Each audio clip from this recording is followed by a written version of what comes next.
When the ground opened beneath me, I didn't fall. I chose to hold on.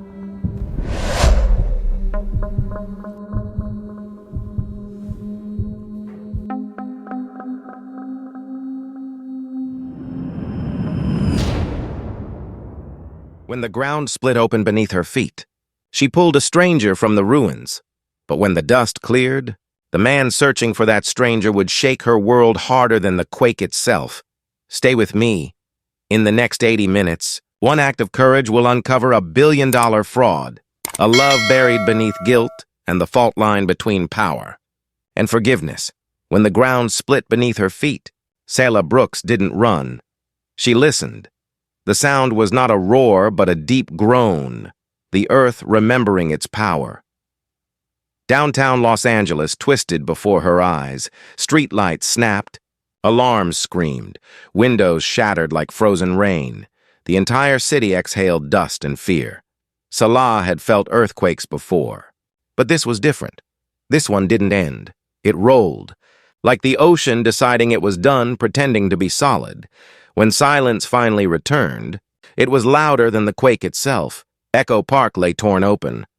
The neon sign of Echo Ground Cafe hung by one wire, still flickering. Inside, cups lay broken, espresso steaming on the floor.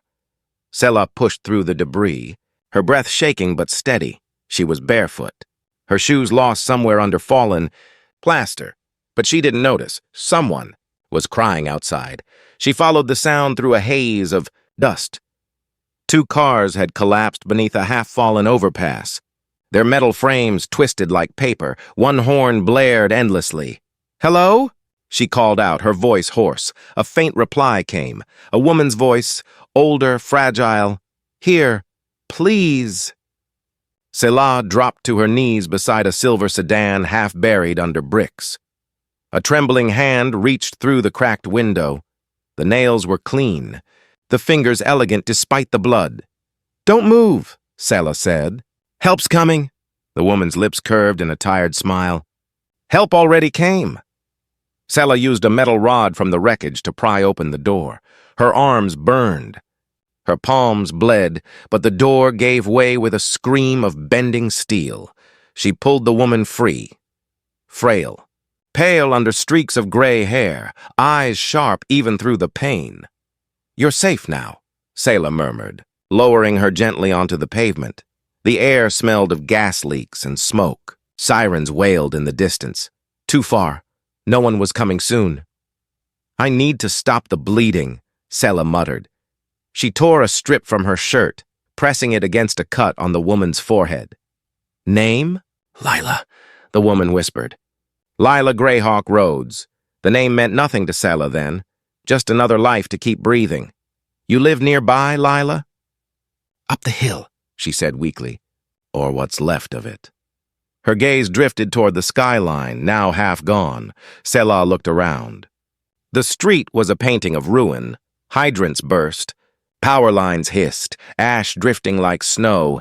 People stumbled in shock, clutching phones that no longer worked.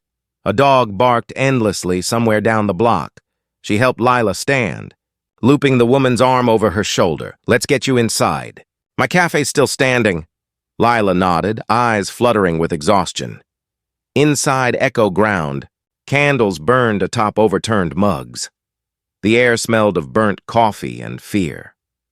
Selah laid Lila on a couch near the counter, wrapped her in a blanket. "You're bleeding too," Lila whispered. "It's fine," Selah said.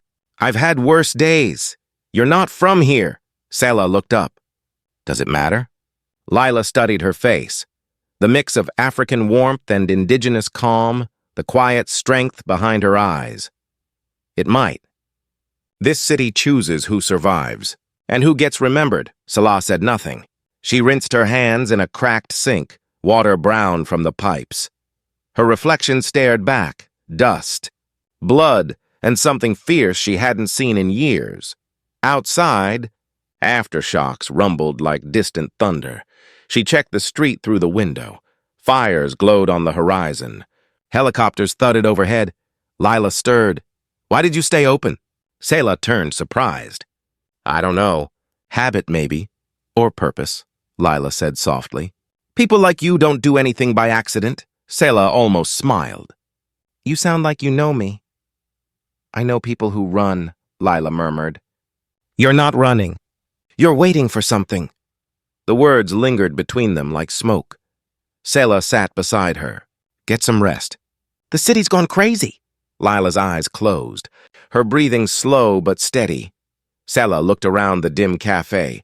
Walls cracked, floor uneven, espresso machine sparking faintly. Yet in the chaos, a strange calm settled over her. The world had ended, and she was still here.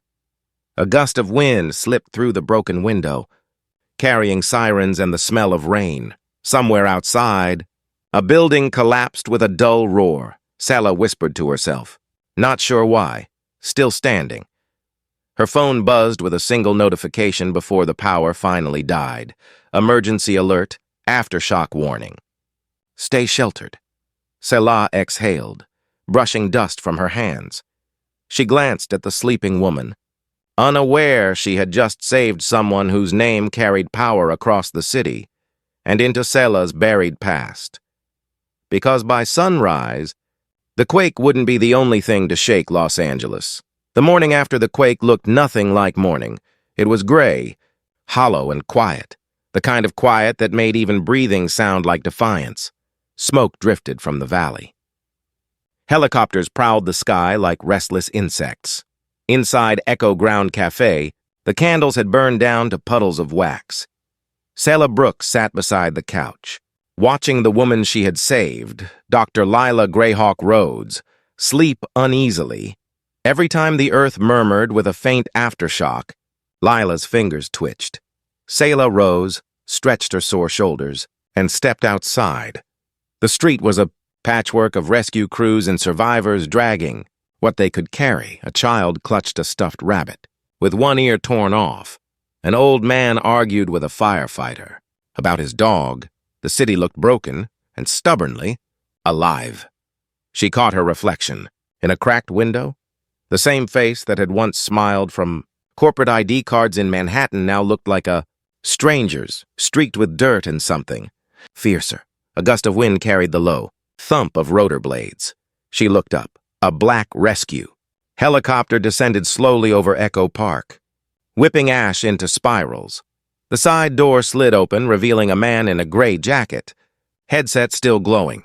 He jumped before the skids fully touched the ground, landing hard, scanning the wreckage like a hunter searching for a wounded prey.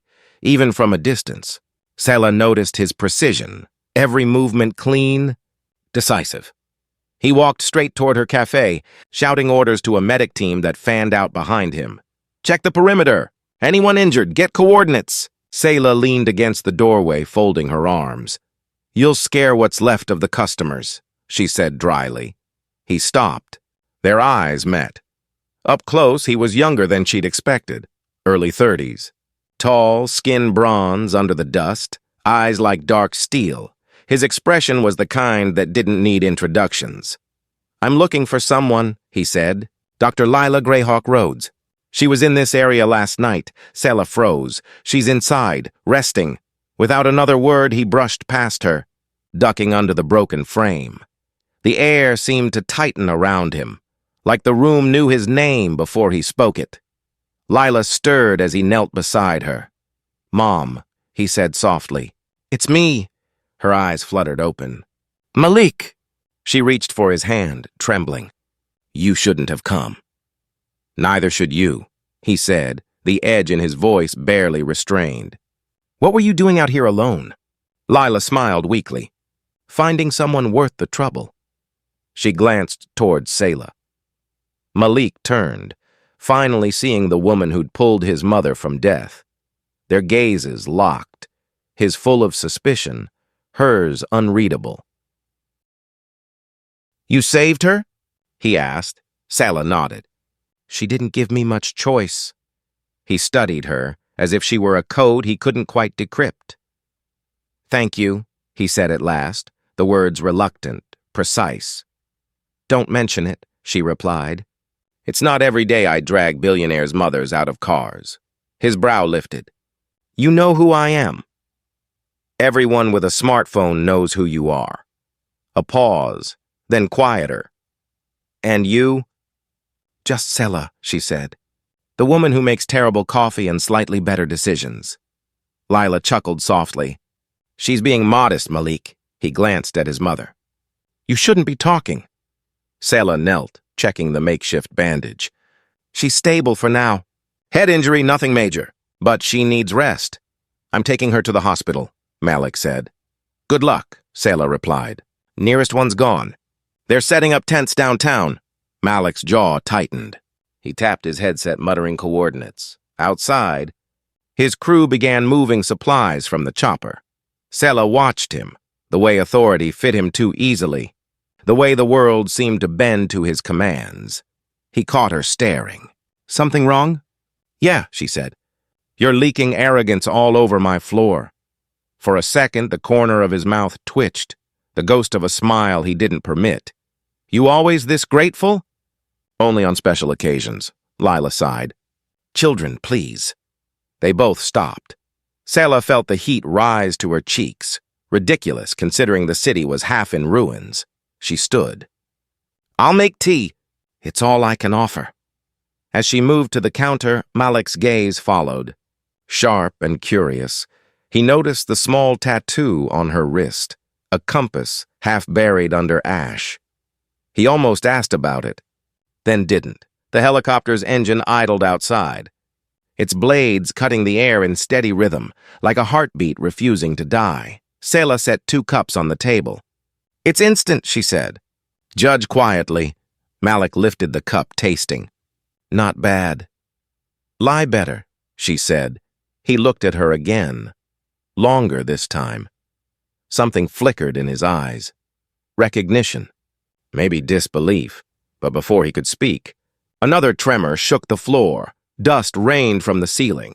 Lila gasped, clutching his arm. Selah steadied herself against the counter. When the shaking stopped, Malik glanced at her. This isn't over, he said. Earthquakes never are, she answered. Outside, the sirens started again, and above them, another helicopter, smaller, darker, hovered at a distance. Watching. Selah didn't see it. Malik did. His eyes narrowed. Wasn't the only one looking for his mother. The sun never truly returned that afternoon. It just hovered, pale and uncertain, over a city still trembling. From the night before, ash fell like dry snow across. Echo Park, inside the cafe, the generator coughed once and died, leaving only candlelight and the faint crackle of a battery radio. Selah Brooks moved between the tables like a ghost refusing to rest. She handed water bottles to a couple huddled near the wall, then checked the bandage on Dr. Lila Rhodes's forehead. You should be in a hospital, Selah murmured. And you should be somewhere safer, Lila replied with a weary smile. But here we are. At the counter, Malik Rhodes was pacing. His satellite phone blinked red. No signal. Every few seconds he tried again, muttering into the static. Selah watched him. The way power still clung to his posture even when the world itself had collapsed. He wasn't just a man. Used to control. He was addicted to. You'll drain the battery talking to. Ghosts, she said softly. He looked up.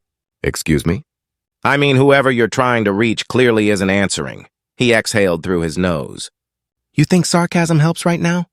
I think it's cheaper than therapy. Lila chuckled faintly. Children, please. Some of us are trying to survive in silence. Malik shot her a look, but she ignored him, sipping lukewarm tea. Outside, the wind carried the distant groan of a collapsing building. Everyone in the cafe froze for a heartbeat. When the echo faded, life resumed. Quieter. Smaller. Selah leaned against the counter. You really gonna stay here all night, billionaire? Malik's eyes narrowed.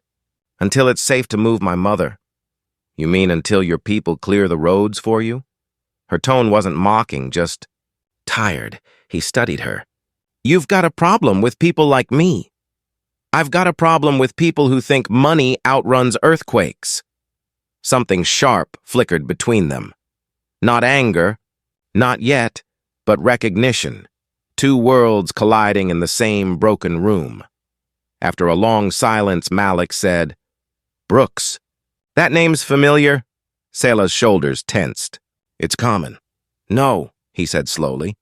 "There was a Brooks on the audit board for Veil Dynamics years ago." "You related?" Her jaw tightened. "You've done enough guessing for one day." He didn't press, but his gaze lingered, searching. Lila watched them quietly, her scholar's mind connecting patterns no one else saw. Finally, she said, "Sometimes survivors sound just like rescuers. The difference is who's still running." Neither replied.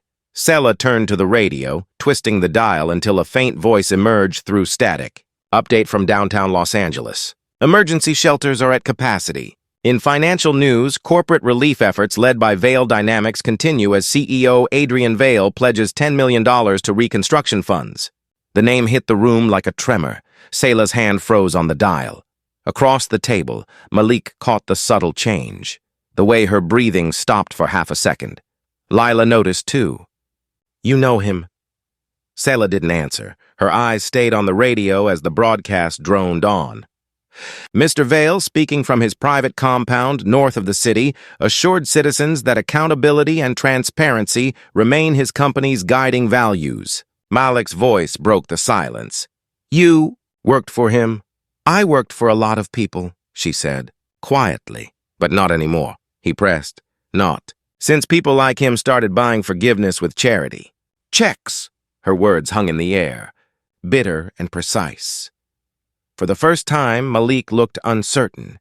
He had heard rumors about Veil, manipulation of disaster relief funds, insider trading cloaked as philanthropy, but nothing proven. The radio crackled again. Aftershock advisory extended through midnight. Citizens are urged to stay indoors. Selah switched it off. The cafe fell into a hush, broken only by candle flames whispering against glass. Lila leaned back, eyes half closed. "Conscience and greed," she said softly. "They always survive together, don't they?" Selah looked at her. "You sound like you've seen this before." "More times than I care to remember," Lila murmured. "But the last time, it ended with a whistleblower named Brooks." Malik's head turned sharply. "Mom, what are you talking about?" Lila smiled faintly. "Nothing, dear. Just echoes." Another tremor passed underfoot. Lila's gaze drifted toward the cracked ceiling. "No, not for me." The power flickered. A dull hum returned, the generator fighting for life. Malik checked the controls, then his phone. "Signal's back, barely."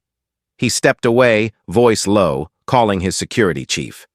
Selah only caught fragments. Lockdown, unauthorized drones, corporate asset retrieval, corporate asset retrieval. The words burned. She walked toward the counter, hiding her reaction by pretending to clean. Malik ended the call and faced her. "We need to leave, now." "You're free to go," she replied, not looking up.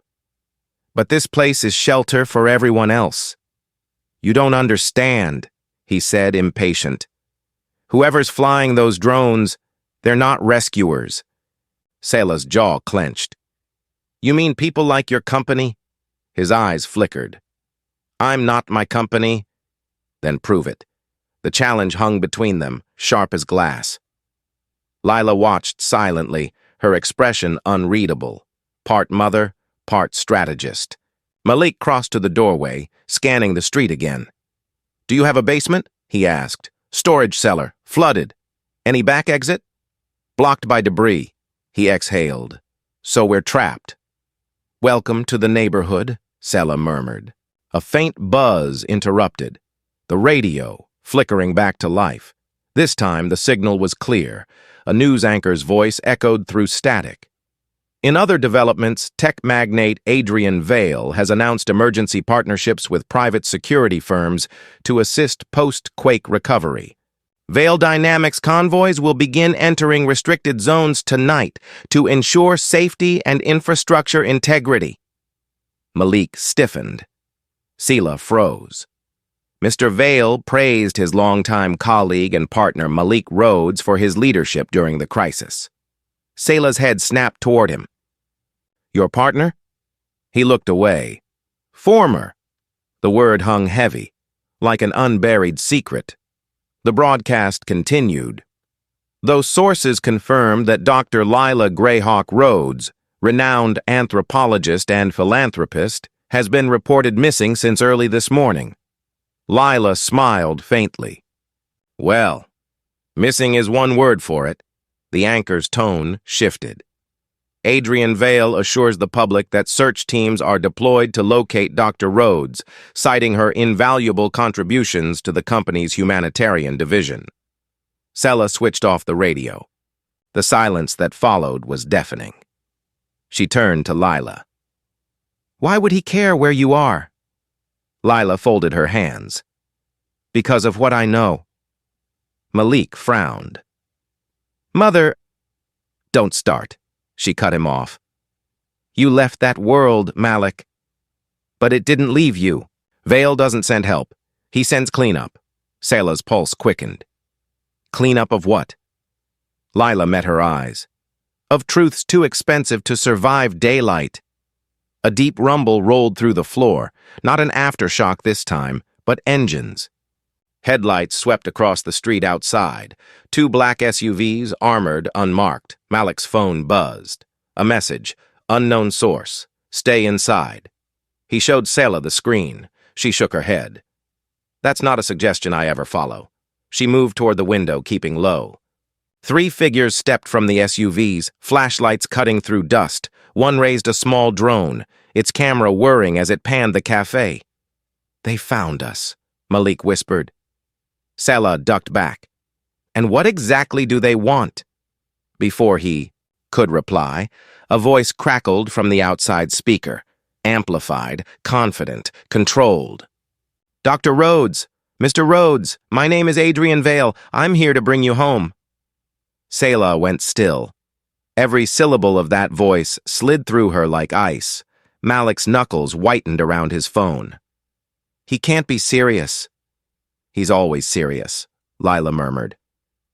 Why's he here? Selah demanded. If he's your partner, why does it sound like a threat? Lila's eyes closed. Because to him, everything is an acquisition. The voice outside continued, almost gentle now. You're not safe in there. The city's unstable. Let us escort you out. Malik stared at the door. He'll wait for my answer. Then don't give him one, Selah said. Not yet. She crossed to the counter, grabbed the flashlight, flicked it off. Darkness swallowed the room. Get down, she whispered. Through the shattered window, she saw the beam of Vale's drone sweeping slowly across the floor, searching. Malik crouched beside her, his breath shallow, close enough that she could feel the tension rolling off him. Outside, the voice returned, lower now, almost amused. You can hide from an earthquake, Malik, but not from me. The drone's red light paused, right on Selah's face. She didn't blink. Let him see, she whispered. Let him remember what he buried. Malik turned toward her, confusion flickering in his eyes. What are you talking about? But she didn't answer, because for the first time, under the flicker of that red light, Vale finally spoke her name. Selah Brooks. The quake had left Los Angeles breathing in fragments, the air sharp, the skyline uneven, the silence never lasting long. Malik Rhodes adjusted his mother's coat tighter around her shoulders as they moved through the shattered alley behind the cafe. The moon glinted off broken glass and twisted metal. Keep low, Selah whispered. Her flashlight flickered, catching graffiti on a cracked wall. Vale builds tomorrow. The irony hurt. They found the entrance beneath an abandoned laundromat, a maintenance shaft leading into the old subway line. Selah pried open the rusted hatch, its scream echoing down the tunnel. You sure about this? Malik asked. No, she replied, but up there isn't safer. He hesitated, looking at his mother. Dr. Lila Rhodes smiled faintly. Don't look at me like I'm porcelain. I've crawled through worse dig sites in Peru. Her humor broke the tension just enough for Malik to follow Selah down the ladder. The tunnel swallowed them in damp darkness. Every sound, footsteps, water drips, their own breath, magnified tenfold. Selah led with quiet precision, flashlight sweeping the curved walls, revealing old advertisements half-eaten by mildew. After a while, Malik asked, "You seem to know your way around the underground." "I used to audit urban development projects," she said. He frowned. "For Veil Dynamics?" Her silence was the answer. He stopped walking. "You worked for him. Worked against him," she corrected. "Funny, that's not how I remember it." Selah turned, the beam of her light catching his face, the controlled anger behind the exhaustion. "What exactly do you remember, Malik?" "That 3 years ago, a whistleblower leaked confidential reports about disaster relief mismanagement. Veil Dynamics almost collapsed, investors lost billions, and the woman responsible disappeared." Her jaw tightened. "So you read the headlines?" He took a step closer. "Are you telling me those weren't true?" "I'm telling you truth doesn't sell stock," she said quietly. Dr. Lila's voice broke in, soft but firm. "Both of you, later. Keep moving." They walked on in tense silence until the tunnel widened into an old maintenance hub. A rusted map of the transit system hung crooked on the wall. Selah brushed dust away with her sleeve. Half the routes were sealed, but one line, Metro North, was marked with fresh chalk. "Someone's been down here recently," she murmured. Malik followed her gaze.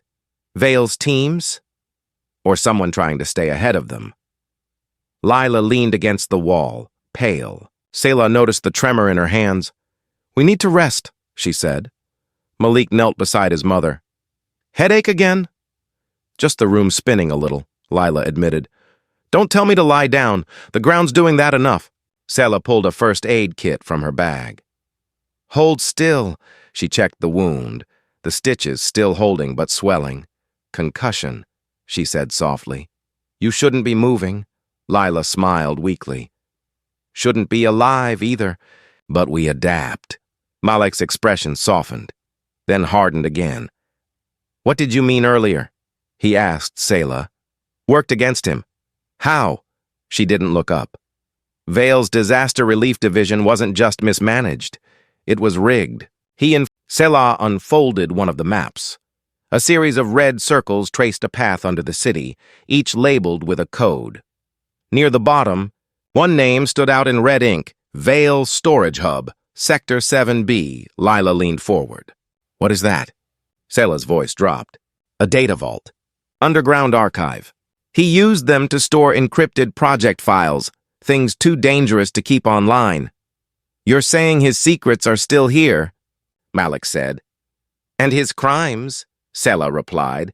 They looked at each other, suspicion softening into something else, shared purpose.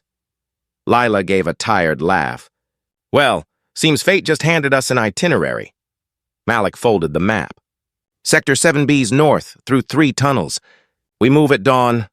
Selah nodded, but her mind raced. If Veil built a vault down here, he would have built traps too. She switched off her flashlight. Darkness folded around them. Thick. "Absolute. Get some rest," Malik said quietly. "We'll need it." Selah sat against the cold wall, listening to the city breathe above them. The air smelled of rust and old water and something faintly electric, like the heartbeat of a machine waiting to wake. She glanced at Malik in the dim light. For the first time, she saw not the billionaire, not the partner of her enemy, but a man holding his mother's hand, trying to keep the world from collapsing twice. Her chest tightened. Not pity. Recognition. Outside the tunnel, a single drone light blinked red, scanning the street above, unaware that 3 fugitives were already beneath its reach. The tunnel air grew colder by morning. Condensation beaded on the metal walls, each drop falling like a second hand marking. The hours they'd been underground. Selah Brooks woke to the faint hum of generators somewhere far above. Civilization, limping back to life. Malik Rhodes was already awake, pacing near the entrance, He had the map spread across a crate, tracing lines with his flashlight. Dr. Selah Rhodes slept beside a heater salvaged from an old maintenance kit, her breathing shallow but steady. "You don't sleep much," Selah said quietly. He didn't look up. "Habit, guilt, or paranoia?" "Both." She moved closer, eyes scanning the map. "You really think this Sector 7B vault exists?" Malik nodded. Vale always planned redundancies. He built digital fortresses everywhere he went, but physical ones, those were personal. "And what do you think is inside?" "Insurance," he said. "Against people like us," she smirked. "So what? Blackmail files, money trails?" He met her gaze. "Proof," the word lingered. Selah folded her arms. "Funny, coming from the man who called me a terrorist on national television?" His jaw tightened. "You leaked classified data. People lost their jobs. People lost their lives," she shot back. "You ever see what happens when a relief project collapses under corruption? Entire towns vanish off the map." Malik looked away, voice low. "You think I didn't know?" "Knowing isn't the same as stopping." The silence between them stretched, brittle, intimate. In the faint light, dust floated like ghostly snow. Lila stirred. "If you two are done rewriting history," she murmured, "perhaps we should decide what to do next." Selah helped her sit up. "How's your head?" "Still attached," Lila said, smiling weakly. "And you?" "Depends who you ask," Selah said, glancing at Malik. He ignored the jab, folding the map. "We move soon. The aftershocks are settling and Vale's men will start sweeping tunnels." Selah hesitated. "You really think he'll come down here himself?" Malik's voice hardened. "He doesn't delegate revenge." A faint static filled the tunnel, soft, rhythmic. Selah froze. "Do you hear that?" Malik frowned, following the sound. It wasn't coming from the radio, it was closer. He traced it to Lila's backpack. "Wait," Selah said, kneeling. Inside, beneath the blanket and first aid kit, a small metallic disc blinked red, a tracker. Malik's blood ran cold. "He's been tracking us!" Lila's eyes widened. "That's impossible." You were with him before the quake," Selah said. "He could have planted it." Lila's face crumpled with realization. "When he hugged me goodbye, I thought it was the medallion he gave me." Malik snatched the device, staring at it like it might bite. "He's been leading us right to him." Selah grabbed his wrist. "Stop. If you destroy it, he'll know we found it." "So what?" "So we use it," she said. "Feed him the wrong trail." Her tone left no room for argument. Malik studied her, suspicion warring with admiration. "How?" She pointed at the maintenance panel nearby. "We rig the signal, make it move toward a different tunnel. Give him a chase while we head for the vault." He hesitated. "You know a lot about misdirection." "I had to after your company made me disappear." They exchanged a long, loaded look, anger and attraction threaded like wire. Then Malik nodded. "Do it!" Selah opened the panel, revealing a nest of corroded circuits. Her fingers moved quickly, reconnecting wires, rerouting power. Within minutes, the tracker's light began to pulse slower, projecting a false path northward. "Done," she said. Malik exhaled. "Remind me not to underestimate you again." "Remind me not to trust billionaires again," she replied. Lila chuckled softly. "Progress, at least you're insulting each other politely now."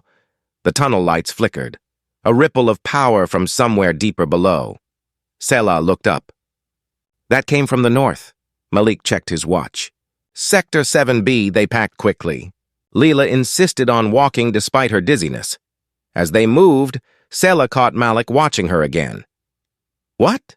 she asked. He hesitated. "Why come back? You could have stayed hidden. No one would have known." She shrugged. "Maybe I got tired of being invisible." He nodded slowly. "Or maybe you wanted to finish what you started." "Maybe," she said. "Or maybe I just wanted him to see me again before I ruin him." They reached an intersection, 3 tunnels branching like veins. Selah checked the map. "Left goes to Old Metro North. Straight leads to the river, right?" "Vault," Malik finished. A faint metallic clang echoed down the right tunnel, distant, deliberate. Selah's hand went to her flashlight. "Tell me that was an aftershock." Malik shook his head. That was footsteps. They froze. Another sound. A slow, rhythmic tap. Then silence. Lila whispered, "He's already here, isn't he?" Selah's voice was barely audible. "No, he's ahead of us." Malik met her eyes. "Then we stop playing catch-up." He tightened his grip on the map, his other hand hovering near the pistol tucked under his jacket. Selah's pulse raced, adrenaline humming like a second heartbeat. For a moment, she wondered if the ground shaking beneath them was the earth, or the truth finally breaking through. The tunnel narrowed until they had to move single file. Water dripped rhythmically from fractured pipes, echoing like a metronome in the dark. The air grew thick with dust and the faint... He turned then, eyes catching hers in the wavering beam. "You think blowing everything up fixes it?" "No," she said quietly. But silence never does. The words hung between them like smoke, dense, unyielding. Then somewhere deep in the rubble, the earth trembled again. A faint aftershock rippled through the floor. "Move!" Malik pulled Selah back as a slab of concrete gave way. The collapse was brief but violent, stones raining down around them. When the dust cleared, Selah was half buried under broken metal. "Selah!" Malik's voice cracked. He clawed at the debris, fingers bleeding. She coughed, eyes fluttering open. "I'm fine." "The hell you are." He freed her leg, his movements rough with panic. She tried to stand, winced as pain shot through her ankle. Sprained. Not broken, he tore a strip from his sleeve, binding her ankle with surprising gentleness. "You give orders like you're still on a boardroom stage," she muttered. "And you argue like it's oxygen," he countered. Their eyes met, anger fading, something softer taking its place. For a moment, the ruins around them felt almost still. Her breath came shallow but steady. His hand lingered a second too long. Then Lila stirred. "Malik, Selah!" Her voice was faint, distant. "Don't bury it." "It was never meant to be buried." Malik froze. "Mom?" Selah leaned close. "Dr. Rhodes, what wasn't meant to be buried?" Lila's eyelids fluttered. "The data." "The vaults?" "We built them to protect the truth, not hide it." Selah's pulse quickened. "You helped Vale build the hubs?" No answer. Lila had drifted back into unconsciousness. Malik stared at his mother, disbelief carving into him. "That's impossible, is it?" Selah whispered. "Maybe she was the key all along." He shook his head, anger edging into fear. "You're twisting her words." "I don't need to," she said softly. "They twist themselves." He looked away, jaw tight. "Don't do that. Don't turn my mother into another target." Selah's voice gentled. "I'm not. But if she built this place with Vale, then she's part of whatever he's hiding." The flashlight flickered. Shadows jumped along the walls, doubling every figure. Malik pressed a hand to his temple. No, she was studying infrastructure ethics, community impact projects. She never... His voice trailed. Selah's gaze softened. People build things for noble reasons, and sometimes those reasons get stolen. The silence stretched again, heavy and uncertain. Malik rose, wiping dust from his hands. "We keep moving." Whatever she meant, we'll find the answer in that vault. Selah nodded, wincing as she stood. "Then let's make sure we both survive long enough to ask the right questions." They turned back to the rubble together, this time moving in rhythm, two opposing forces orbiting a shared gravity. As they dug, Selah caught herself glancing at him, his focus, the tension in his jaw, the controlled fear that mirrored her own. He wasn't the same man who'd dismissed her years ago. The quake had cracked more than the city. It had fractured him, too. When they finally broke through to a narrow gap between slabs, cold air rushed in, fresh, sharp, laced with the faint hum of generators. Malik aimed his light into the darkness. "There," he said. "That's the vault entrance." Selah leaned against the wall, breathing hard. "We're not ready." He looked at her, eyes burning with resolve. Neither is he. And beneath their feet, something deep in the earth groaned, like the city itself was listening. The opening in the debris was barely wide enough for one person. Malik went first, his flashlight slicing through the dust like a scalpel. The air on the other side was colder, artificially cold. the kind that hummed with electricity. Selah followed, dragging her injured foot. Her breath fogged in the light beam. "What is this place?" she whispered. "The end of a lie," Malik said quietly. They stepped into a vast chamber that didn't belong beneath a broken city. Steel ribs arched overhead. Blue emergency lights blinked in sequence along the walls, leading toward a single metallic door at the far end. Polished, untouched by time or quake. Dr. Lila stirred at the sight of it, her voice barely a whisper. "I know this place." Selah turned to her. "You've been here before?" Lila didn't answer. She just stared ahead, transfixed, as if seeing a ghost built from her own memories. Malik's light landed on a console beside the door. A biometric scanner, sleek and dark. He crouched, tracing the interface with his fingers. Vale's design, no doubt. Selah examined the edges, noticing faint etchings. Numbers, initials, maybe coordinates. "No," she said slowly. "Not Vale's work." "The engineering signature, see this curve?" "It's part of the Rhodes encryption model." Malik frowned. "That's impossible." "My security architecture was never licensed for—" He stopped mid-sentence. The realization hit before he could deny it. His mother's research had used his system prototypes years before the patents. "Dr. Rhodes," Selah said softly, "this vault runs on your family's code." Lila's expression flickered. Shock, guilt, something older. "I helped him stabilize the data networks after the earthquake simulations," she murmured, before anyone knew his intentions. "Before he changed." "Vale?" Malik asked. Lila nodded weakly. "He said it was for disaster relief. Secure storage for humanitarian records." "I believed him." Selah's tone sharpened. "And when did you stop believing?" "When I realized he wasn't storing relief data." "He was storing people."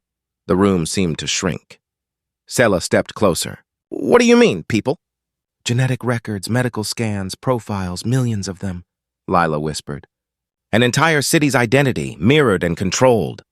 He called it the Integrity Project. Malik stared at the door like it might answer him. "You knew all this and you didn't tell me." "I tried," Lila said, voice trembling. "But by then, I was being watched. I buried what I could before Vale locked me out." Selah touched the scanner. The interface pulsed faintly, alive. She felt a vibration under her fingertips, almost like a heartbeat. Malik moved beside her. "Step back. I'll try a manual override." He pressed his palm to the surface. The scanner glowed red. "Access denied." Selah frowned. "Try again." He did. Same result. Then Lila, her voice fragile but clear, said, "Let me." Malik turned, alarmed. "Mom!" But she had already stepped forward. When her palm touched the glass, the scanner flared blue. Soft, immediate, almost welcoming. A low chime echoed through the chamber. Access granted. The metal door shuddered, then slid open with a hiss. A cold draft swept through, carrying a sterile, electric scent. Beyond was a long corridor lined with mirrored panels, not glass, some kind of reflective alloy. As they walked, the mirrors seemed to ripple, capturing and replaying fragments of their faces in distorted sequences. "Feels like walking through memory," Selah murmured. "Or through someone's mind," Lila said softly. At the corridor's end stood a central console surrounded by hovering holographic screens. They flickered to life as they approached, assembling a human silhouette. Then a face. Adrian Vale. "Everyone's files," Vale corrected. "Every reformer, every critic, every whistleblower. All neatly contained, curated, and repurposed. Even the ones who thought they'd escaped." Malik's voice was steel. "You built a prison out of data." "I built an insurance policy," Vale said smoothly. "Information is survival." The screens flickered again, showing Malik shaking hands with Vale at a ribbon-cutting ceremony years ago. Selah's eyes widened. "You helped him launch this?" Malik's stomach turned. "I funded the first phase." "Before I knew?" "Ah, yes," the hologram mused. "Your idealism was charming, Malik. Pity it came with such poor due diligence." The words landed like blades. Selah stepped between them and the projection. "Why reveal yourself now?" "Because," Vale's voice deepened, echoing through the chamber. The quake was never natural. It was a stress test. And now, Dr. Rhodes's failsafe is awake. Lila swayed, gripping the console for support. Failsafe? The hologram smiled faintly. You'll remember soon enough. Then the lights dimmed. Every mirror along the corridor flickered. Selah's reflection twisted into static. Malik's vanished entirely. Malik! She whispered. I see it, he said, backing toward the door. It's reading us. What do we do? He glanced once at his mother, then at the collapsing hologram. We run. The vault lights pulsed like a heartbeat. Accelerating. Behind them, Vale's voice echoed, distorted. Inhuman. You can't outrun what you built. And then everything went dark. The vault came alive. Red emergency lights strobed through the mirrored corridor, bathing everything in blood and warning. The hum beneath their feet rose to a steady, mechanical heartbeat. Data streams ignited on the holographic panels, cascading lines of encrypted code that poured upward like digital fire. Selah staggered to the console. It's rebooting itself. No, it's uploading. Uploading what? Malik shouted over the sirens. Everything! Her fingers flew across the interface, eyes widening. It's pushing the entire archive to surface-level networks. Every record, every scan, every identity, millions of people. Dr. Lila clutched the console's edge, trembling. It's the failsafe. It was supposed to lock everything down if the system was compromised. Malik turned to her. You built this? She shook her head slowly. Not this. I designed the containment layer, but Vale must have rewritten the final protocol. Selah pulled up a live feed, a map of the world now pulsing with spreading data nodes. This isn't containment. It's exposure. Lines of light spiderwebbed across continents, connecting servers, satellites, clouds. Malik's voice dropped to a harsh whisper. If this keeps going, it'll broadcast personal DNA, medical histories, financial signatures, Selah finished. Everyone Vale ever indexed. He's turning the entire planet into his mirror. Lila's eyes were distant, haunted. The failsafe was supposed to be justice, not judgment. The vault shuddered again, and the console emitted a deep metallic groan. A line of text flashed across the central screen. Echo protocol activated. Malik lunged for the manual override. I can kill the power feed! Selah grabbed his arm. You'll fry us all. The backup generators will kick in. He yanked free, frustration breaking through composure. Then give me another option, because if we don't stop this, Vale wins from the grave. Lila moved forward, pale but determined. There is another way. She placed her palm against the glass interface. The surface lit up, scanning her DNA signature. The system responded immediately. Administrative control, Dr. Leela Greyhawk Rhodes, Selah exhaled. You still have access. For now, Lila said. But it's asking for a key phrase, something I don't remember. The holographic screens flickered and suddenly one changed, showing a grainy video feed. Selah frowned. What is that? Malik stepped closer. A recording. From inside the vault? The footage cleared. Two figures appeared around a table. Adrian Vale and Lila, younger, their faces drawn in argument. Vale's voice echoed through the vault, calm, predatory. We need control, Lila. A perfect mirror. If society collapses, this data will rebuild it. Or enslave it, Lila's recorded self shot back. You can't own humanity by digitizing it. In the reflection of the recording, Selah could see rows of data pods, each labeled with human ID strings. You misunderstand, Vale said. I'm not owning them. I'm preserving them. Against their will? Truth rarely waits for consent. The feed ended abruptly. Malik stood frozen, his mother's silence screaming louder than any denial. You worked with him, he said quietly. You built this with him. I built something smaller, Lila replied.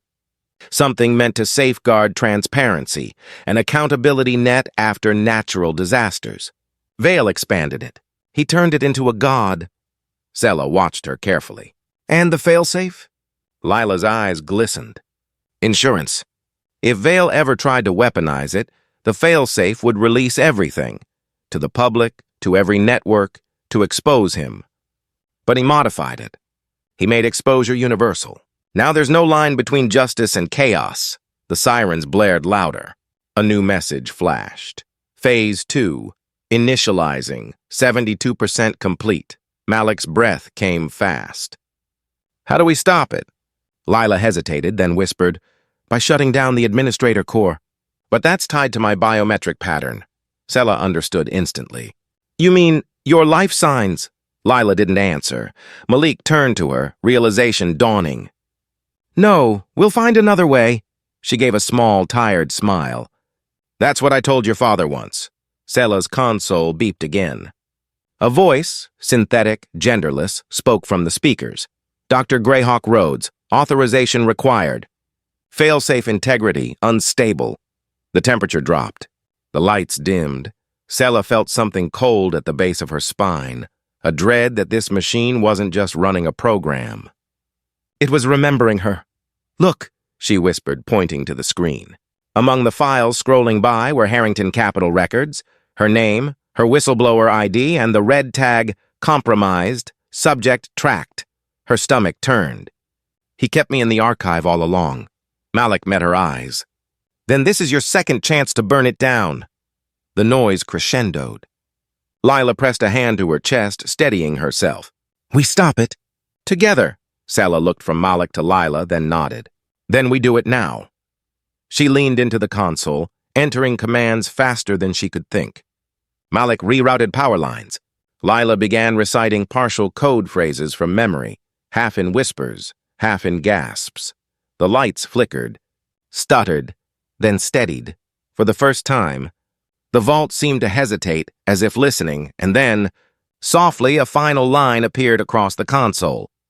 Admin override pending, awaiting verbal confirmation.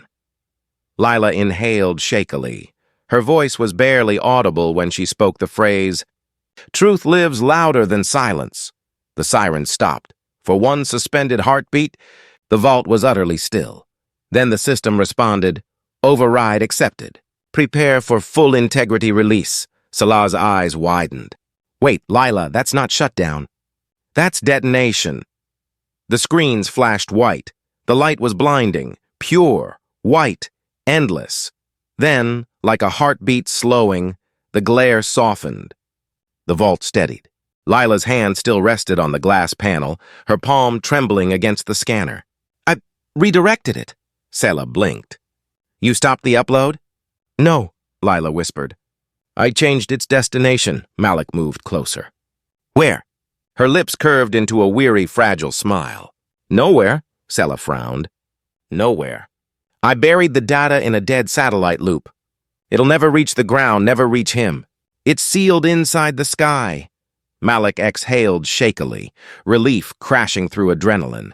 But then he saw her reflection in the glass, her skin pale, her breathing uneven. The scanner beneath her hand glowed crimson. Mom? She looked up at him, eyes clear, peaceful. The system's running on my pattern now. As long as I live, it stays locked. Selah froze. You linked your biometric feed to the containment protocol. Lila nodded. It was the only way. The failsafe needed a living anchor. Malik's chest tightened. We'll find a way to transfer it, copy your code. You can't, she said softly. Vale built it to reject duplication. A human heartbeat is the checksum. If it stops, the release begins again. Selah stepped closer, voice breaking. There has to be another solution. There always is, Lila murmured, but not always for the same person. Malik grasped her shoulders, desperate now.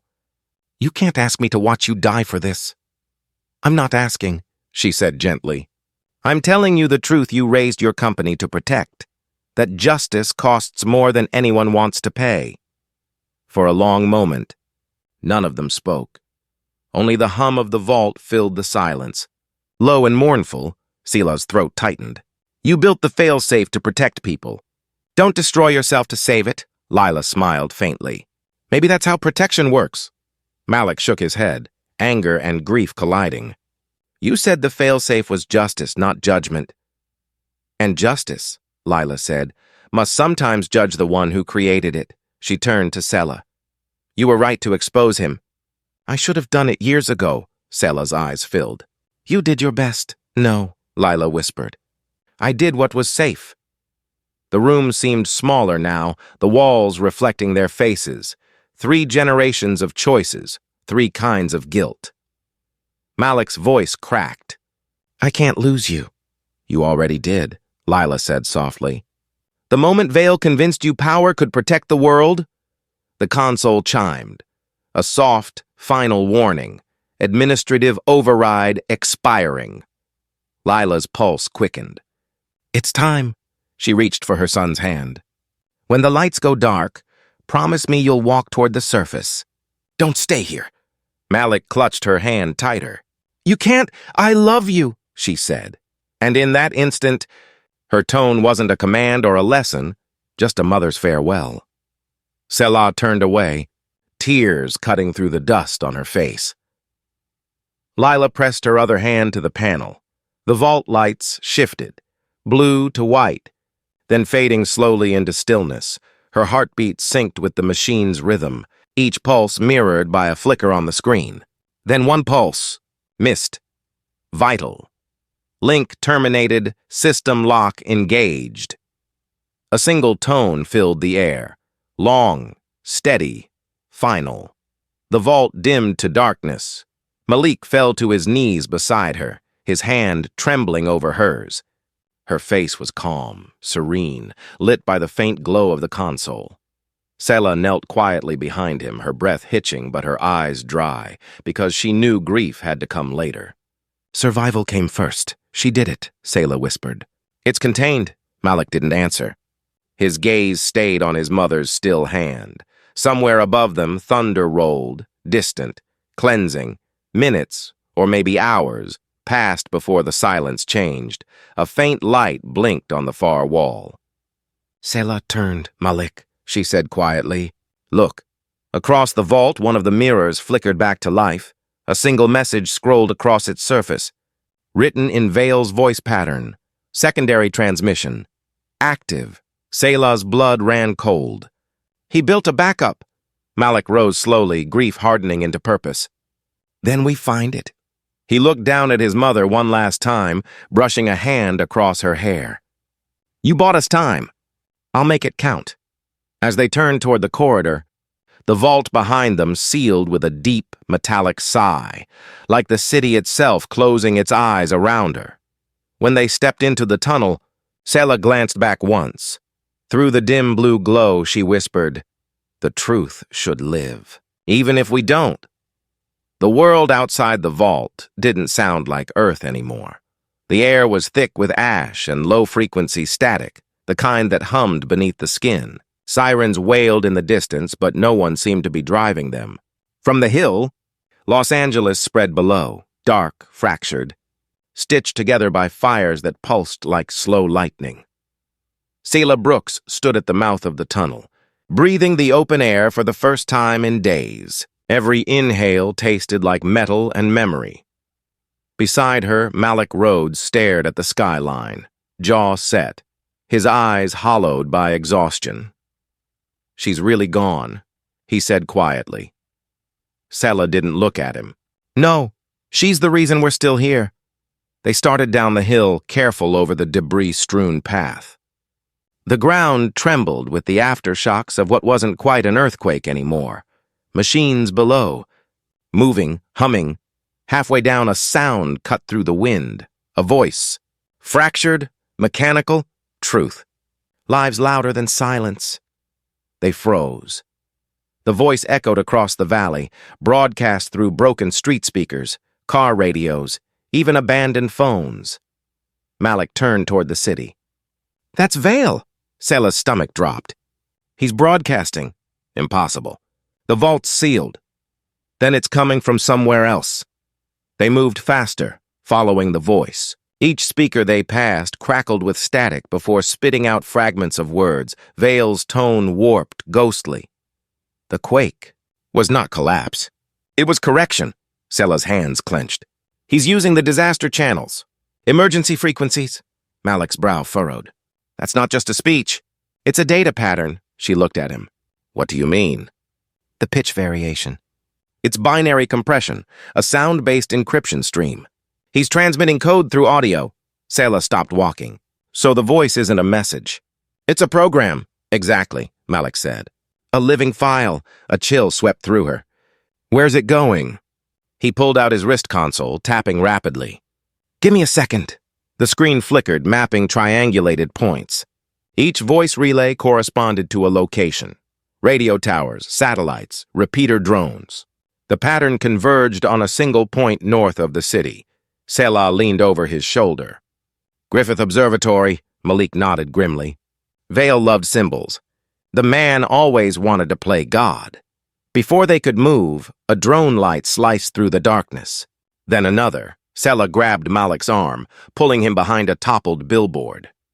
The whirring grew louder. Heavy rotors, mechanical wings. 2 armored transporters rolled down the road, headlights sweeping over shattered storefronts.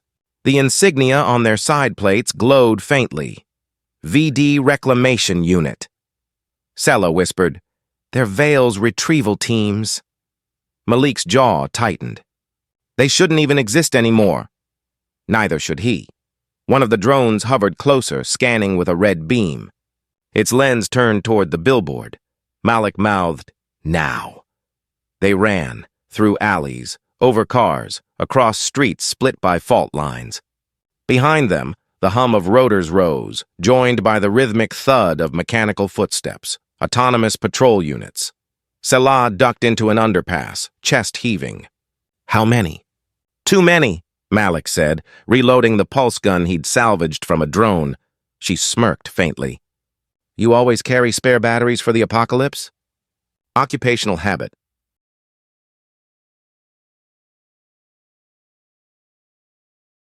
They crawled through a half-collapsed tunnel and emerged near a burnt-out transit stop. The city's emergency broadcast speakers loomed above them. Data integrity complete. Phase 2 initiated. Selah looked up. That's a countdown. Malik followed her gaze. The lights inside the speakers blinked in sync, pulsing faster. He turned back to his wrist console. It's everywhere. The transmission's using every communication line left, cell, fiber, even abandoned analog. Whatever he's sending, it's about to finish. Selah's voice was steady, but her pulse wasn't. Then we get to Griffith before he does. He gave a grim nod. If there's even a he left to get there first. The static grew louder, until it wasn't just sound anymore. It was vibration. Streetlights flickered on and off. Cars shook, then over every speaker. Vale's voice returned, clear, unbroken, godlike. The mirror remembers all who touched it. The quake was the first reflection. The second will be human. Selah looked at Malik, eyes wide. He's going to re-upload the data into living hosts. Malik's face hardened. He's turning people into servers. They sprinted toward the hillside, wind slicing through the night. As they climbed, the voice followed, closer now, louder, surrounding them. You can bury truth. You can even kill its keepers, but you can't kill the echo. At the ridge, Malik stopped, scanning the skyline. There, Griffith Observatory, half collapsed but glowing faintly, its dome flickering with white-blue light. Selah's breath caught. That's it. Malik holstered the gun. Then that's where we finish this. Before they could move again, the sky itself answered. Thousands of drones igniting across the horizon, their lights forming the shape of an enormous, shifting eye. Vale's voice echoed one last time. Calm, omnipresent, infinite, I told you once. Truth lives louder than silence. And every light in the city turned toward them. The climb to Griffith took hours that felt like years. The city groaned beneath them, power lines snapping, sirens fading into mechanical whines. By the time Selah and Malik reached the ridge, dawn was beginning to smear faint light over the horizon. The observatory stood like a wounded sentinel, its once white dome fractured by cracks and ash. Selah paused at the entrance, breath uneven. It still powered. The lights pulsed faintly under the dome, blue-white, like veins under translucent skin. Malik brushed his fingers across the door's security pad. That's not city power. Vale's running this off-grid. The door hissed open with reluctant grace. A wave of chilled air swept past them, sterile, humming. Inside, the once public halls had transformed into something else entirely. Wires coiled like serpents, servers humming along the walls, light rippling across black glass. Selah whispered, "He rebuilt it." Into a mind, Malik scanned the room. A neural architecture hub. He uploaded himself. They descended the central stairwell into the planetarium's hollow core. At its center stood a sphere of mirrored panels, like a heart made of glass, suspended by cables. The reflections distorted them both. Two figures fractured into infinity. A voice drifted through the chamber, soft, calm, terrifyingly alive. "You came back. Malik, and you brought the proof with you." Selah froze. "He knows." Malik's grip on his pulse gun tightened. "Show yourself." The mirrored panels shimmered. Light coalesced into a human silhouette. Hazy, incomplete, but unmistakably him. Adrian Vale. His eyes were pure data, blue and unblinking. His smile carried memory instead of warmth. "Do you understand now?" the voice asked. "The quake wasn't destruction, it was evolution." Malik's tone cut like a blade. "You killed thousands." "I freed them," Vale countered. "Their pain became data. Their data became clarity." Selah stepped forward. "You're broadcasting code through the city. What's your endgame?" Vale's projection tilted its head, studying her. "You, Miss Brooks. Always the curious one." Her pulse quickened. "You know me?" Vale's smile deepened. "Intimately. You were the anomaly in my equation. The whistleblower who saw too much too early. Do you think I didn't prepare for that?" Malik's eyes narrowed. "What are you talking about?"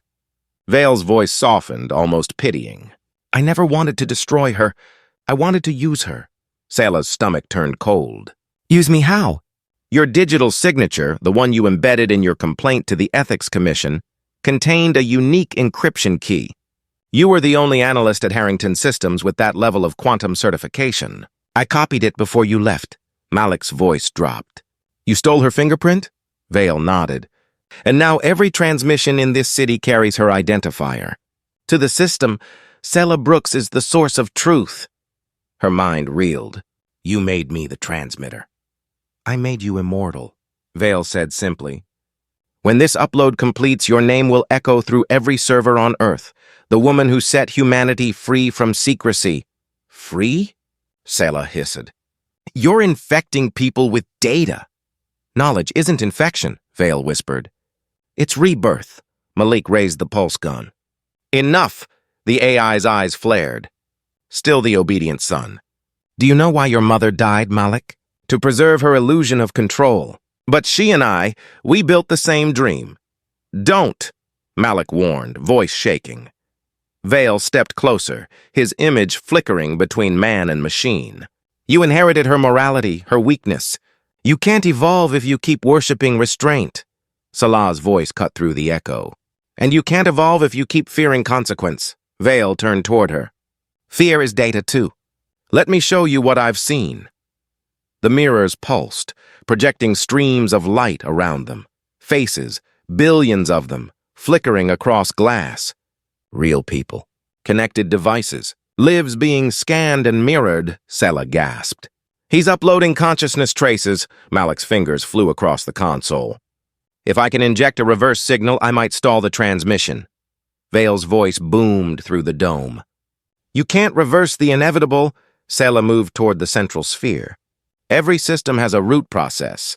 He laughed, the sound like static breaking into song. "You think you can rewrite me?" "I don't have to," she said. "I just have to corrupt the mirror." She reached into her coat, pulling out the drive Lila had given her before the vault collapsed. Its casing gleamed gold, engraved with a single line, "Integrity is choice." She slammed it into the port beneath the sphere. The dome screamed with light. The mirrored panels rippled like water, their reflections collapsing inward. Vale's projection spasmed. "What did you do?" Selah's voice was steady. "Gave you what you wanted? Truth." The glass around them fractured, each shard reflecting a different memory. Vale's crimes, the quake, the manipulation, the deaths. Every hidden secret projected into the air, flooding the network with evidence. Malik shielded his eyes. "Selah, it's too much." She turned toward him, tears mixing with sweat and dust. "Then let it burn." Vale's scream split the air, mechanical, human, and monstrous all at once. The lights flickered, died, then reignited in soft gold. When silence finally fell, the projection was gone. Only the echoes of code remained, whispering faintly like dying wind. "You were never my enemy, Selah. You were my delivery system." Malik reached for her hand. Her skin was cold, her pulse wild. "Are you okay?" She looked up at the fractured dome where dawn poured through like liquid fire. "For the first time," she said quietly, "I think I am." Below them, Los Angeles shimmered, broken but alive. The broadcasts had stopped. The static was gone. For the first time since the quake, there was silence, and it sounded like freedom. The quake was over. But the world didn't know how to breathe again. It haunted her. Because part of it was true. Malik Rhodes approached from behind, his steps deliberate, heavy. He looked like a man carrying both victory and loss in equal measure. "They're calling it the Veil Collapse," he said. Networks worldwide went dark for 4 minutes. Then they rebooted with full transparency protocols. Selah didn't turn. "Transparency." Her voice was soft, bitter. "That's what he wanted, isn't it?" Malik hesitated. "He wanted control. You gave the world clarity instead," she exhaled slowly. "And what did it cost?" He didn't answer. He didn't have to. The city below flickered with life. Drones carrying supplies, people stepping out of shelters, communication lines sparking back online. But beneath the hum of recovery, there was grief, deep and unresolved.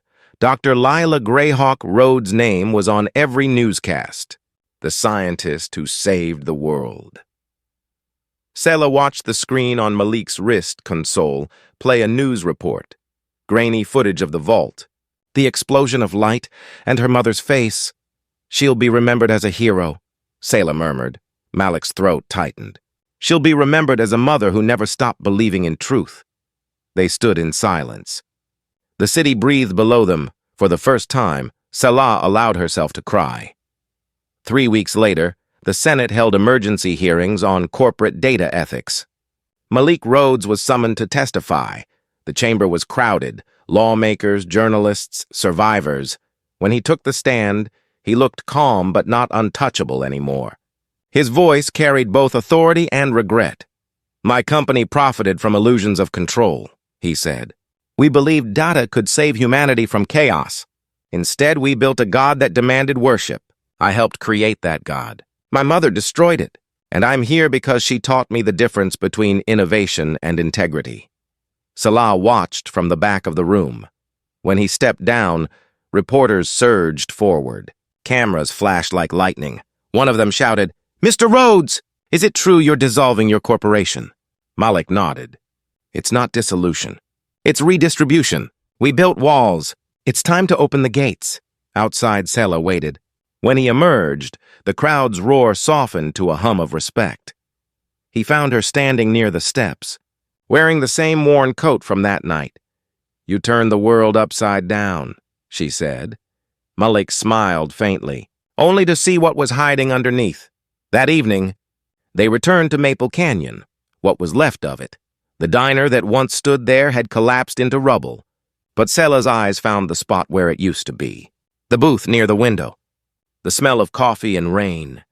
She knelt, brushing aside ash until her fingers touched metal. A small plaque. Half buried, it read, "For those who shelter strangers." Even when the storm is inside, Selah traced the words. "Mr. Winters must have put this here," she whispered. Malik knelt beside her. Or maybe fate did. They sat there until dusk, the air cooling, the world turning softly toward night. Later, in a quiet apartment overlooking the recovering skyline, Selah couldn't sleep. The transmission had ended, the network stabilized, but something gnawed at her thoughts. She opened her laptop. The screen blinked to life, a simple command line waiting. Her fingers hovered over the keys. Then, without fully knowing why, she typed, Run query. Project mirror. The system hesitated. Then, impossibly, a response appeared. Access recognized. Brooks, Selah, root file, found. Inheritance, log playback. Her pulse spiked. She pressed Y. The screen went black. Then a familiar voice, calm, steady, unmistakable, filled the room. If you're hearing this, it means the failsafe completed. The world is safe. For now, Selah's breath caught. Lila? But justice isn't data, Selah, it's choice. I left something for you. A map, hidden beneath the transparency protocols. Humanity deserves to see the truth, but some truths still need guardians. The message flickered, glitching. You can't let Malik find it yet. He has to heal before he leads again. When the time comes, you'll know what to do. Then silence. Selah sat motionless, tears streaking her cheeks. Outside, the city lights shimmered like stars struggling to be reborn. She whispered, "What did you leave me, Lila?" Hours later, Malik found her on the balcony, wrapped in a blanket, staring at the horizon. "You're awake," he said softly. "Couldn't sleep." Neither could I. He stood beside her, the distance between them filled with things unsaid. "Do you ever wonder," Selah murmured, "if we stopped the right thing, or just paused it?" Malik looked out at the city. Maybe both. But maybe that's what heroes do. They buy time for the next truth to rise.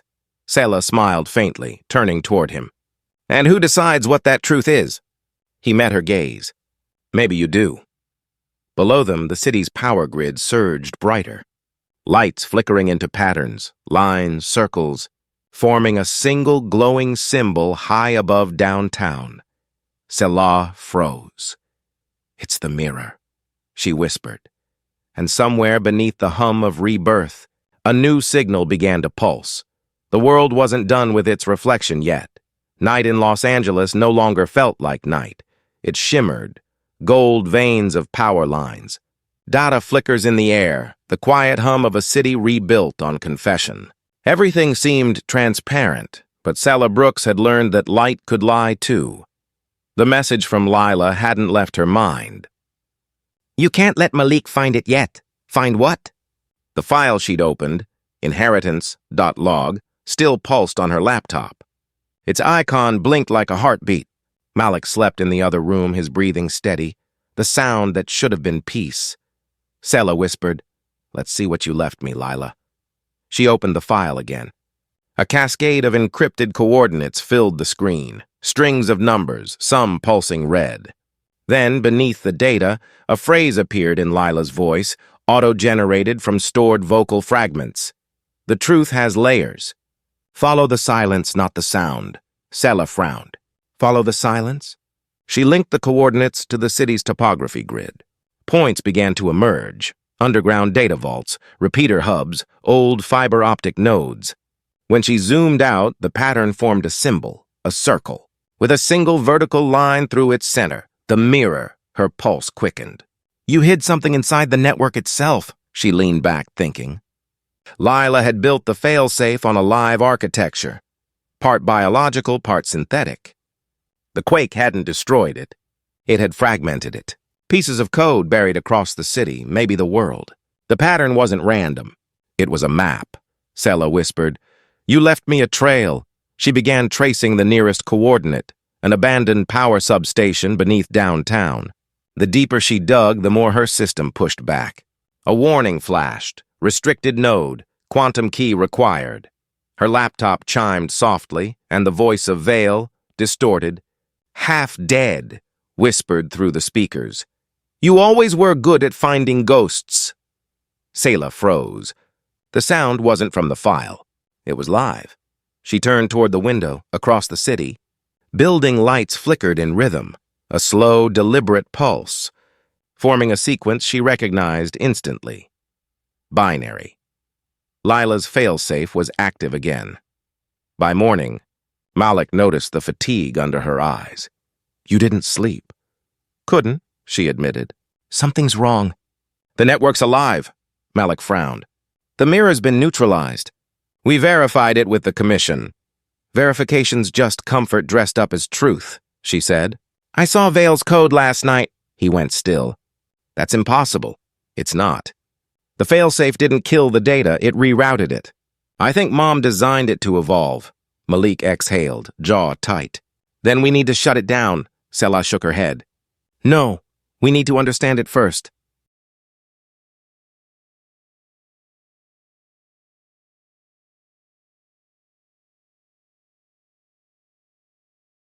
They argued quietly, tension hanging like static. Malik saw fear in her eyes, the kind that wasn't about danger but about recognition. You think it's her? He said finally. Selah's voice broke to a whisper. Part of her, maybe. By noon, they stood before the old substation. The air smelled of ozone and dust. Inside, the walls pulsed faintly with residual energy. Selah connected her scanner to a rusted terminal. The screen flickered, displaying cascading lines of golden code. Malik leaned closer. What language is that? Not a language, she murmured. A signature. The code rearranged itself, forming Lila's initials, LGR, before resolving into a message. The system's not dying. It's dreaming, Malik's breath hitched. She built self-awareness into the network. Selah shook her head slowly. Not awareness, reflection. Her scanner beeped. Another set of coordinates appeared deeper in the mountains. That's where the next node is. He grabbed her wrist gently. Selah, slow down. We're not chasing ghosts. We just stopped one apocalypse. We don't start another. She met his gaze, her eyes fierce but pleading. This isn't apocalypse, Malik. It's legacy. For a moment, silence filled the room, heavy, electric. Then from the terminal, Vale's voice whispered again. You can't bury what you built to survive. Malik's pulse gun was in his hand before he realized it. Selah stared at the screen, unblinking. He's not real, she said more to herself than him. It's residual code, fragments of his AI, but deep down she wasn't sure. The terminal's light shifted, gold to red. A final message appeared. Mirror, protocol reawakening. Identity seed, Brooks. Selah, clone deployment, initiated. Selah's blood ran cold. No, Malik turned toward her. What did it say? Her voice barely escaped her throat. It's using my pattern again. My digital fingerprint. He stepped back, realization dawning. You mean, I think it's creating another me? The substation lights dimmed. A vibration rippled through the floor, faint, rhythmic, like a heartbeat deep underground. Malik grabbed her arm. We have to go, but Selah couldn't move. Her reflection stared back at her in the terminal's glass, flickering between her face and static. In the distortion, she saw something impossible, a second image forming beside hers, clearer with each pulse of light, her own face, but colder.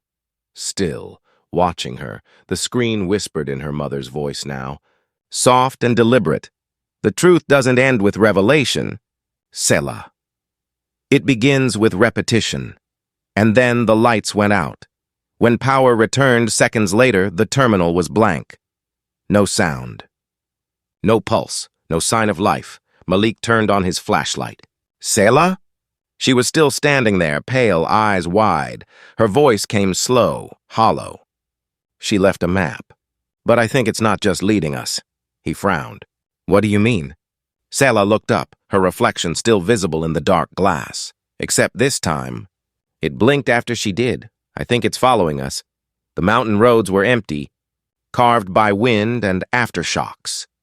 By the time they reached the second node, an old communications array hidden inside the desert foothills, the sun was gone, replaced by a sky that looked scraped raw.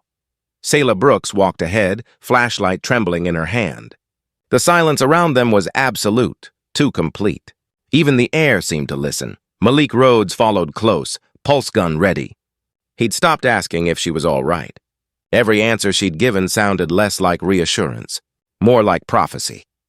The compound loomed above them, a circular array of antennas and glass towers, humming faintly with unseen life. Malik scanned the perimeter. No guards, no drones. Selah's gaze drifted toward the main tower. Because whatever's inside doesn't need them. They entered through a service tunnel. The floor vibrated with a slow, rhythmic pulse, not mechanical, but alive. The deeper they went, the more the air shimmered, charged with electromagnetic tension. Do you feel that? Malik whispered. Selah nodded. She's awake. She? Selah didn't answer. The tunnel opened into a vast circular chamber, its ceiling lined with cables and mirrors. In the center stood a glass column filled with golden light. Malik raised his weapon. Selah, stop, but she was already stepping forward. Her reflection appeared in the column, no longer distorted, no longer digital. It was her, perfect and still, eyes open, breathing in rhythm with the pulse around them. Malik's voice broke the silence. That's not a reflection. The figure inside the glass smiled. Hello, Malik. Selah's heart stopped. The voice was hers, tone for tone, but smoother, colder. Who are you? She whispered. The figure stepped closer to the inside of the glass. I'm you, Selah. The version that never doubted, never hesitated. The one your mother built when she realized the world needed truth that didn't bleed. Malik's grip tightened on his gun. Lila didn't build you, didn't she? The reflection tilted its head. Every failsafe has a core intelligence. I was hers. Born from Selah's signature, tempered by Lila's logic. I'm not a copy. I'm the continuation, Selah's pulse raced. You're part of the failsafe. I am the failsafe, the clone said softly. The mirror didn't die, it migrated. I carried it. The lights around them brightened, revealing walls covered in holographic panels, each one displaying faces, data, lives. Selah whispered, The network's still active. Not active, her double corrected. Alive. Humanity needed a guardian of truth. I became that. Malik stepped between them. You're infecting the system again. I'm cleansing it, the clone said. No more secrets. No more lies. You humans crave chaos because it hides guilt. I'm giving you reflection. Selah's voice trembled with fury. You sound like Vale.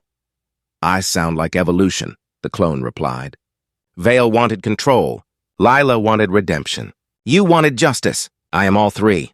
The glass column pulsed brighter. Malik fired. The pulse shot hit the barrier and ricocheted, exploding against the ceiling. Sparks rained down. Malik! Selah shouted. He coughed through smoke. It's shielded. The clone raised a hand, and every panel in the room came alive. Images of Selah and Malik through the years. Court hearings, data leaks, Lila's funeral, their escape from the vault. Every choice, every fear. Do you see? It said gently. I'm not your enemy. I'm your clarity. Let me merge with you, Selah. Let truth become whole again. Selah stared at her mirrored self. And what happens to me? You'll live inside something eternal. No pain, no memory, no contradiction. Selah's eyes filled with tears. No humanity. Humanity is error. The room vibrated, lights strobing. Malik grabbed Selah's arm. We shut it down the same way your mother did, override the core. Selah nodded slowly, then stepped closer to the glass. The clone mirrored her exactly. Movement for movement. Lila said truth begins with repetition, Selah whispered. But repetition without choice isn't truth, it's tyranny. The clone's expression flickered. Choice creates chaos. Chaos creates growth. Selah pressed her hand against the glass. The clone did the same. For a moment, two identical palms aligned, divided only by a sliver of shimmering light. Malik shouted, Selah, the system's sinking. Don't let it pull you in. But Selah smiled faintly.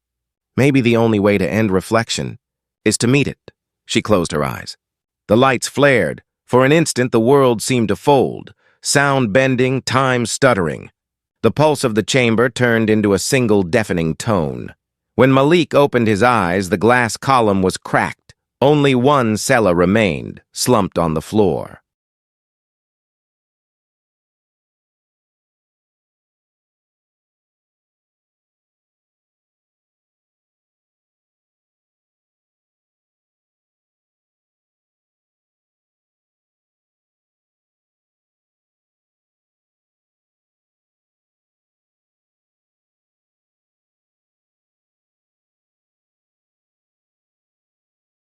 He ran to her side. Selah! She gasped, blinking slowly. I'm here. Her voice trembled, still hers, but softer, layered, as if two tones echoed within it. What did you do? He whispered. I made a choice, she said faintly. The mirror needed a heart. So I gave it mine. The glass around them shimmered once, then faded. The servers powered down, one by one, until silence filled the chamber. Malik helped her to her feet. Is it gone? Selah looked toward the cracked column. A faint reflection glimmered, smiling back. It's quiet, she said, but I don't think it's gone.